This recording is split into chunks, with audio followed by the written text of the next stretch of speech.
Início da segunda carta de São Paulo aos Tessalonicenses. Paulo, Silvano e Timóteo, a igreja dos Tessalonicenses reunida em Deus, nosso Pai, e no Senhor Jesus Cristo. A vós, graça e paz da parte de Deus Pai e do Senhor Jesus Cristo. Devemos agradecer sempre por vós, irmãos, com toda justiça, porque progredis sempre mais na fé e porque aumenta a caridade que tendes uns para com os outros. Assim, nos gloriamos nas igrejas de Deus por causa da vossa perseverança e da vossa fé em todas as perseguições e sofrimentos que suportais. Estes constituem um sinal do justo juízo de Deus, pois servem para serdes julgados dignos do reino de Deus, pelo qual também estáis sofrendo. Que o nosso Deus vos faça dignos da sua vocação, que Ele, por seu poder, realize todo o bem que desejais e torne ativa a vossa fé. Assim o nome do nosso Senhor Jesus Cristo será glorificado em vós, e vós nele, em virtude da graça do nosso Deus e do Senhor Jesus Cristo. Palavra do Senhor, graças a Deus.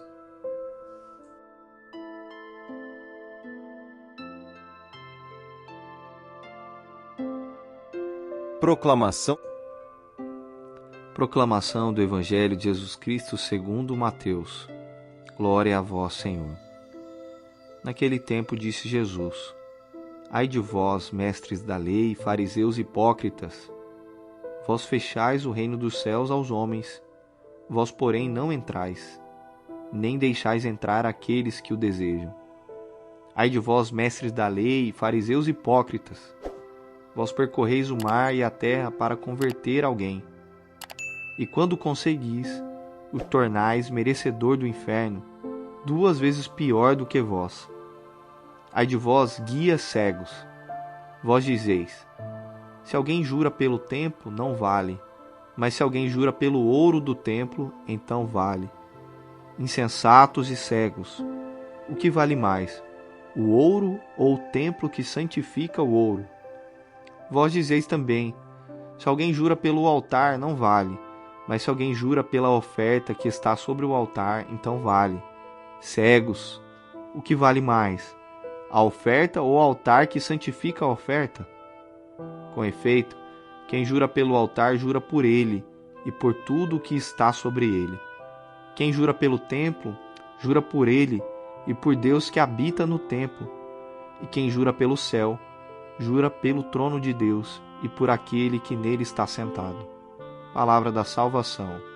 Glória a vós, Senhor.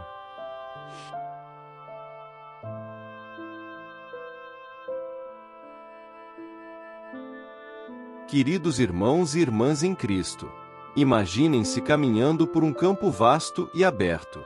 À distância, vocês veem uma cidade brilhante, resplandecente, seus muros reluzindo sob o sol. Esta é a cidade de Deus, o destino final de nossa jornada de fé. Mas entre vocês e a cidade, há um terreno acidentado, cheio de obstáculos e desafios. Esta imagem captura a essência de nossas leituras de hoje, uma jornada de fé em direção a um destino glorioso, mas marcada por provações e a necessidade de integridade.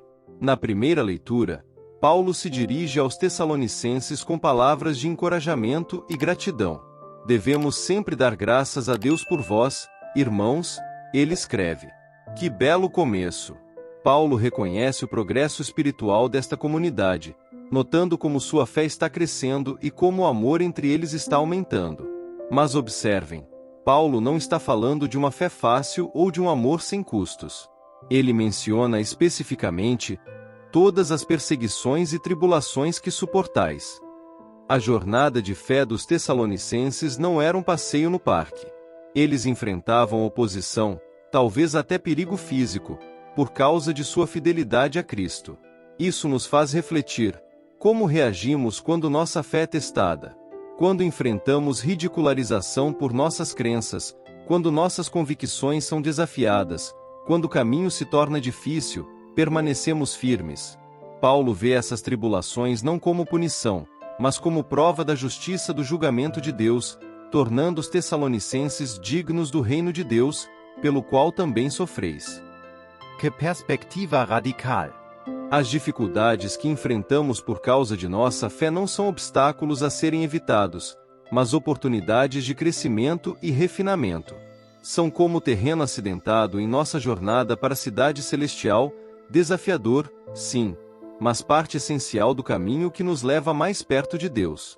Paulo então ora para que Deus torne os tessalonicenses dignos da sua vocação. Esta palavra, dignos, é poderosa. Não significa que devemos ganhar nossa salvação. Isso é impossível e contrário ao Evangelho da Graça. Mas sugere que devemos viver de uma maneira que seja consistente com o chamado que recebemos, que reflita a grandeza do dom que nos foi dado em Cristo. Agora, voltemo-nos para o Evangelho, onde encontramos Jesus em um de seus momentos mais intensos de confronto com os líderes religiosos de seu tempo. Ai de vós, escribas e fariseus hipócritas! Ele declara, em uma série de denúncias ardentes. À primeira vista, estas palavras podem parecer duras, até mesmo impróprias na boca daquele que pregou o amor aos inimigos. Mas devemos entender que esta não é uma explosão de raiva pessoal, mas um chamado profético à integridade e à verdadeira espiritualidade. Jesus acusa os líderes religiosos de fechar o reino dos céus diante dos homens. Que acusação séria! Aqueles que deveriam estar guiando as pessoas para Deus estavam, na verdade, bloqueando o caminho. Como? Através de seu legalismo, sua hipocrisia, sua preocupação com as aparências externas em detrimento da verdadeira transformação do coração. Jesus então aborda a questão dos juramentos, expondo a casuística complexa que os líderes haviam desenvolvido. Eles faziam distinções sutis entre jurar pelo templo ou pelo ouro do templo, pelo altar ou pela oferta sobre o altar. Mas Jesus corta através de todas essas distinções artificiais, apontando que tudo pertence a Deus e, portanto, todo juramento é, em última análise, feito diante de Deus. O que Jesus está enfatizando aqui? A integridade absoluta.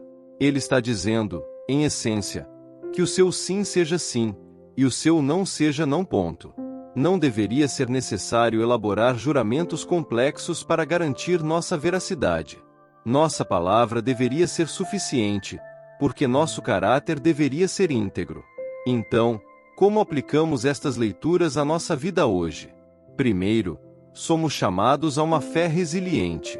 Como os tessalonicenses, podemos enfrentar perseguições e tribulações por causa de nossa fé. O mundo nem sempre entenderá ou aprovará nossas convicções. Mas somos chamados a permanecer firmes, vendo essas dificuldades não como punição, mas como oportunidades de crescimento e testemunho. Segundo, somos desafiados a viver de maneira digna de nossa vocação.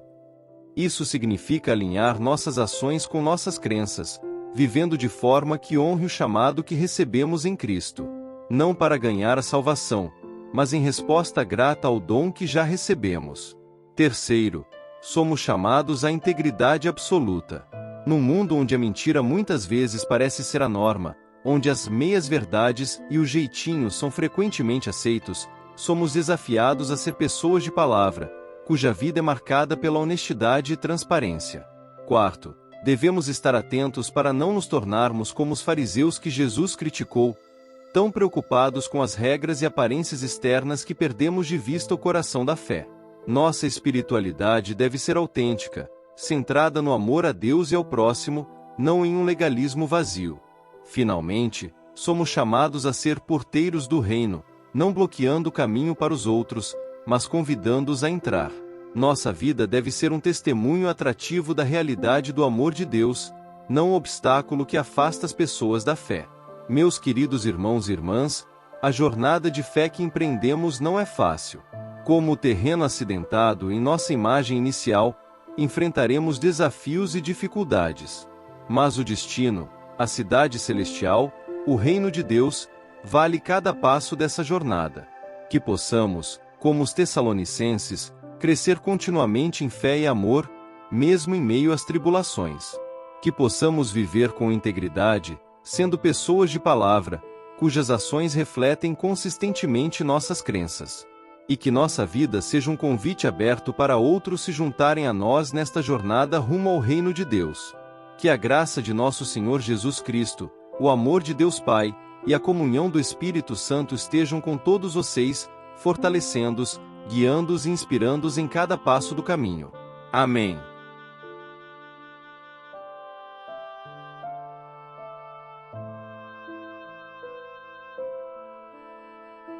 São Miguel Arcanjo, defendei-nos no combate. Sede o nosso refúgio contra as maldades e ciladas do demônio. Ordene-lhe Deus, instantemente o pedimos, e vós, príncipe da milícia celeste, pela virtude divina, precipitai no inferno a Satanás e aos outros espíritos malignos que andam pelo mundo para perder as almas. Amém.